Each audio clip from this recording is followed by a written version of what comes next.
Salam Outsider, le débrief commence maintenant.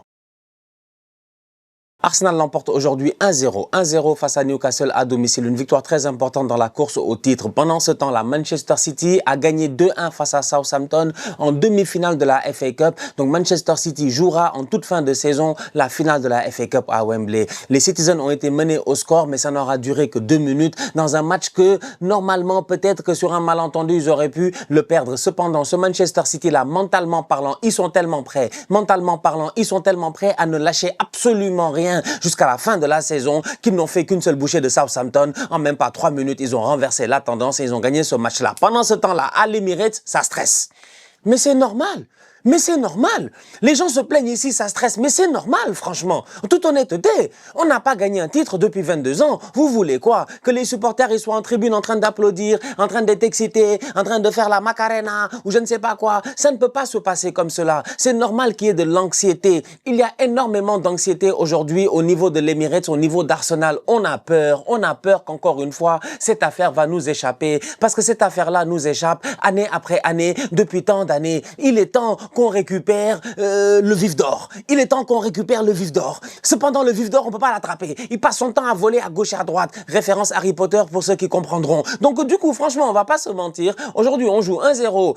On joue face à Newcastle. On gagne 1-0. Je suis satisfait du match. Même si intérieurement, je suis pas super satisfait. Je suis quand même satisfait du match. L'essentiel, à ce stade-ci de la compétition, à 4 matchs de la fin, c'est de tout gagner et d'essayer d'aller chercher ce titre de Première Ligue. Mon problème, il est simple, c'est que on marque pas assez de buts. On marque pas assez de buts. On gagne 1-0 sur une superbe frappe de Eze. La frappe est sensationnelle. D'ailleurs, à ce titre, je tiens à saluer le staff technique d'Arsenal, mais autant j'ai envie de les saluer, autant j'ai envie de les fustiger. Parce que sincèrement, cette année, on joue pas bien.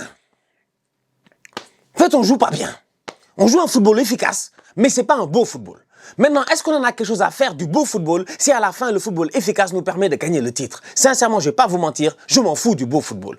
Aujourd'hui, face à Newcastle, je pense que l'équipe technique d'Arsenal a été très intelligente. Tu sais que cette équipe de Newcastle, c'est que des grands en défense centrale. Je vais pas vous mentir, en défense centrale, t'as des Sven Botman, t'as des Dan Burn, t'as des Malik Thiaw et t'as Lewis Miley. Les 4 boys, je dis bien, sont grands. Et je parle même pas du gardien Nick Pope. Du coup, ça sert à quoi de balancer des corners automatiquement dans la boîte? Qu'est-ce qu'on a fait aujourd'hui? Ce qu'on a rarement fait cette saison, c'est jouer les corners à la rémoise, à 2. Tac, tac, tac, tac, tac, tac. On l'a fait 2 fois, 3 fois, ça a fait mouche. Eze est venu, bon décalage de Kai Havertz, s'il me semble, frappe de Eze, ça bat Nick Pope. La frappe, elle est sensationnelle parce que pour battre un gardien de l'envergure de Nick Pope, faut vraiment que tu la mettes en pleine lucarne. Et c'est ce qu'il a réussi à faire. D'ailleurs, Nick Pope, ça fait partie de mes gardiens préférés en Première Ligue, tu vois. Depuis des années et des années, ceux qui me suivent depuis des années, ils savent, je dis que des bonnes choses souvent sur Nick Pope. Et même souvent dans mes drafts avec Willou, je le prends la plupart du temps. Donc du coup, tu gagnes 1-0 sur un but de Eze, ok, mais regardez le match. Durant le match, jamais on a été serein, jamais on a été en contrôle du match. On a toujours été on the edge, à la limite de prendre un but, à la limite sur une frappe de Tonali repoussée par Raya, à la limite sur Yohan Wissa, un super ballon de Voltemade. Dutch qualité. C'est Voltemade, il est venu, il a joué le numéro 10, il a fait un super ballon piqué, mais Wissa, s'il ajuste ce ballon-là, c'est un but. D'ailleurs, regardez la réaction de tout le monde dans le stade. Arteta, il prend sa tête comme si c'est nous, on avait l'action, tellement il était stressé. Le gardien, il est hors de lui. En tribune, tout le monde est comme ça. Comment il s'appelle, Eddie Howe et puis Jason Tiddle, ils sont là-bas, tout là dans la tête, ils sont comme, c'est pour dire à quel point, à ce moment-là, si Newcastle égalise, mais Arsenal, mentalement, c'est fini. Donc moi, j'ai peur, en fait. C'est normal que l'Emirates soit calme. C'est normal que l'Emirates ressemble aujourd'hui à... Je sais pas, moi, on dirait qu'il y a des funérailles, en fait, tu vois, ça applaudit de temps en temps, vite fait, parce qu'on a dit que, ouais, le défunt, il était cool, donc ça applaudit, mais les gars sont stressés, en fait, les gars sont stressés, on est sous stress, on doit aller chercher cette Première Ligue-là. Donc, du coup, le football n'est pas très bon. Martin Odegaard, aujourd'hui, son match, franchement, tu sais, il descend beaucoup, il donne des balles. Moi, j'en ai marre des passes latérales de Odegaard. Une frappe de Odegaard en fin de match, 1 ou 2 ballons peut-être pertinents durant la rencontre. Mais ouais, Odegaard ne pèse pas dans le match. Il ne pèse pas en tant que meneur de jeu. Et ça, c'est un sérieux problème. Zubimendi, j'en ai marre. Zubimendi, j'en ai marre. Franchement, il m'énerve. Je sais pas c'est quoi son problème. La première mi-temps de Saliba et de Gabriel, pour moi, elle est excellente. Pourquoi? Parce qu'ils passent leur temps à sortir pour venir soutenir leur milieu de terrain. Faut comprendre, t'as une équipe d'Arsenal qui joue avec un Declan Rice qui est milieu de terrain défensif, mais qui se projette beaucoup offensivement. T'as un Zubimendi qui doit rester en rétention normalement pour couvrir ton Ben White quand il va monter. Mais c'est Saliba qui va là-bas pour couvrir Ben White. C'est Saliba qui revient ici, je dis bien, pour couvrir Zubimendi. Zubimendi se fait couvrir par Gabriel. À un moment donné, au milieu de terrain, on n'a jamais eu le contrôle réellement sur ce milieu. Tonali, Guimarães et puis Joe Willock. Ça, c'est pas normal. On est à domicile. On a l'ambition de gagner le titre. On doit mieux faire. Donc, sur ce point-là, je suis pas satisfait. Je suis pas content, je suis pas satisfait. Victoire 1-0, c'est bien. Sur coup de pied arrêté, on peut dire. Parce que le but vient de ça. Mais derrière, qu'est-ce qu'on propose? Qu'est-ce qu'on propose? Kai Havertz, il a fait son match. Déjà, le match, on n'a même pas commencé. 5 minutes de jeu, Newcastle a eu 2 occasions. 2 minutes de jeu, Newcastle a eu 1 occasion. Déjà, le match même, il n'avait pas bien commencé, déjà, à la base. Sincèrement, je ne vais pas vous mentir. Kai Havertz, il sort sur blessure à la 34e minute. Eze, il sort sur blessure à la 53e minute. C'est compliqué. C'est compliqué. Je dois jouer l'Atlético de Madrid. Certes, c'est pas l'équipe la plus dangereuse offensivement, mais on a vu ce qu'ils ont fait au Barça. Quand ils veulent, franchement, ils peuvent. Ils ont les joueurs pour. Aujourd'hui, avec les Giuliano Simeone, les Julian Alvarez et au-delà de cela, les Lookman. Excusez-moi, je me perds dans les syllabes dans son prénom. Lookman. Bref, il y a des boys aujourd'hui au niveau de l'Atlético qui peuvent nous faire mal. Donc du coup, je m'attends à ce que moi, offensivement, je sois capable de proposer mieux. Aujourd'hui, Arsenal gagne 1-0. La performance, elle est compliquée, sincèrement. On doit marquer plus de buts. Ces derniers temps, on marque pas assez de buts. On a 1 but face à City, 0 face au Sporting, 1 face au Sporting à l'aller, Havertz à la 80e, défaite face à Bournemouth, 1 but, défaite face à Southampton, 1 but, défaite face à Manchester City, 0 but. Sur les 1, 2, 3, 4, 5, 6, 7 derniers matchs, on a marqué 1, 2, 3, 4, 5 buts sur les 7 derniers matchs. C'est insuffisant. Franchement, c'est totalement insuffisant. Et en plus, on en a perdu pas mal. C'est totalement insuffisant. On doit offensivement faire mieux parce qu'on est à égalité parfaite avec Manchester City, parce que City n'aura pas pitié de nous, parce que City, eux, je suis convaincu que derrière les buts, ils vont les mettre pour que s'il y a égalité parfaite d'ici la fin de la saison, au goal average, ils seront devant nous. Va falloir qu'on fasse mieux. Va falloir vraiment qu'on fasse mieux. Maintenant, on peut nous critiquer par rapport au jeu, mais j'ai envie de vous donner ici un petit cours d'histoire. Vous connaissez George Graham? Mythique entraîneur d'Arsenal entre 1900, mythique entraîneur d'Arsenal dans les années 1980 là. Il a gagné 2 titres de Première Ligue. Il en a gagné un en 89 et un en 91. George Graham. C'est quand George Graham est coach d'Arsenal que la chanson que peut-être vous ne la connaissez pas, mais nous les fans d'Arsenal, on la connaît, on la chante souvent dans le stade. 1-0 to the Arsenal. 1-0 pour Arsenal. C'est quand George Graham est coach d'Arsenal que cette chanson-là, elle prend vraiment de l'ampleur et de l'envergure et qu'elle est créée. Pourquoi? Parce que George Graham était sur un football qui n'était pas un beau football, mais c'était un football qui était efficace. Efficace. Arsenal, dans ce temps-là, ne gagnait que 1-0. D'ailleurs, George Graham, sur ces 3 saisons-là, il a dégoté 2 Premières Ligues, dont une qu'il a gagnée à Anfield, il me semble, non? Je pense qu'on l'a gagné à Anfield de l'autre.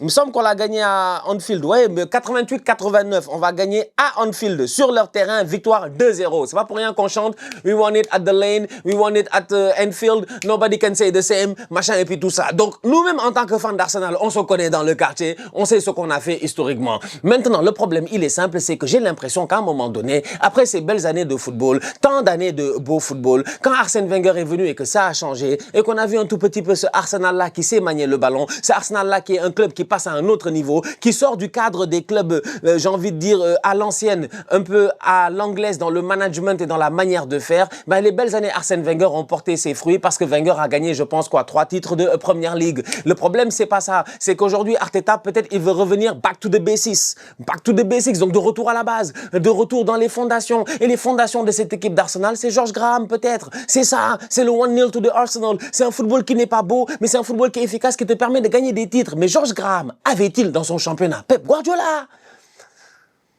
C'est ça le problème. Le problème, c'est pas Graham, c'est pas Arteta.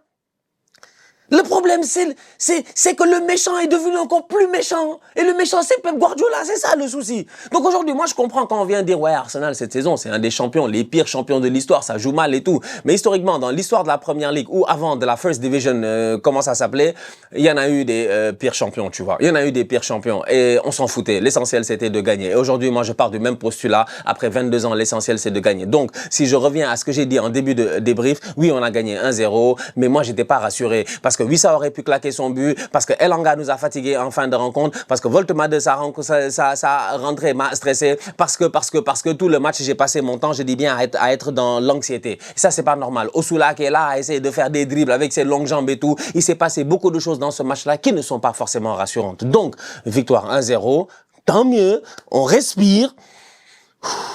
On attend de voir ce qui va se passer dans les prochaines semaines avec, comment on appelle, avec voilà la suite du championnat. Mais avant de finir le débrief, j'aimerais quand même saluer quelques boys, dont Nkapie qui a fait une top performance. Franchement, il a sorti top performance, le petit Pierrot. Pierrot, oh là là.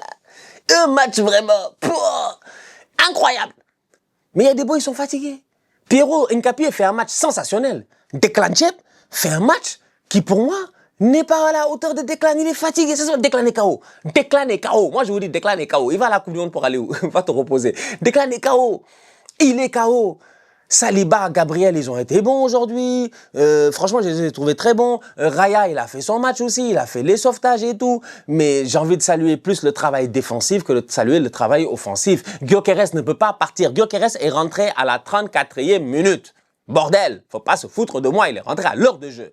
Gyökeres a 1 heure de jeu dans les jambes. Gyökeres est attaquant. Il doit presser cette équipe de Newcastle. Ok, mais c'est pas comme s'il avait dépensé toute son énergie. Qu'est-ce qui justifie le manque de lucidité de Gyökeres à la 90e et quelques minutes où normalement Arsenal doit mettre ce but du 2-0, où tu as sur l'autre côté Bukayo Saka et je ne sais plus Martinelli ou quoi que ce soit. S'il te plaît, Gyökeres donne un bon ballon, il rate sa passe. Pourquoi il rate sa passe?